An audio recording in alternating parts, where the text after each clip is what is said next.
চৈত্রের শেষে কাঠফাটা রোদে অতিষ্ঠ নগর জীবনে শুক্রবার মানেই কাঁচা বাজারে দর কষাকষির যুদ্ধ। আর প্রতি সপ্তাহেই রাজধানীর কাঁচা বাজারগুলো যেন হয়ে ওঠে অর্থনৈতিক টানাপোড়েন আর দামদরের নতুন যুদ্ধ ময়দান। এর ব্যতিক্রম দেখা যায়নি চলতি সপ্তাহেও। রাজধানীর বাজার ঘুরে দেখা গেছে আমিষ থেকে নিরামিষ সবখানেই উঁচু অর্থনীতির পারদ।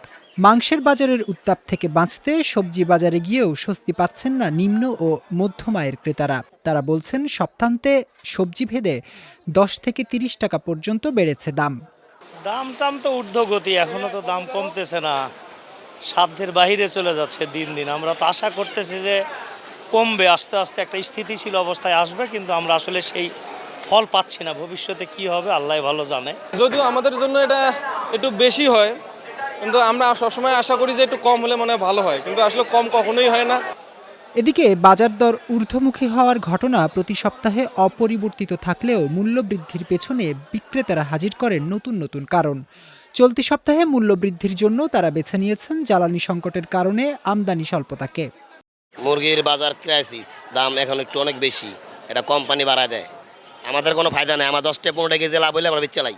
সোনালী মুরগি 410 টাকা, আর দেশি হলো 690 টাকা, ব্রয়লার হলো 190 টাকা। এই হলো বাজারের অবস্থা।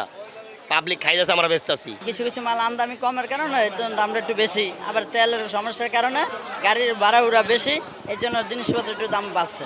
তবে পরিস্থিতি যাই হোক, বাজার থেকে শূন্য হাতে ঘরে না ফিরে বাজার করাই চাই।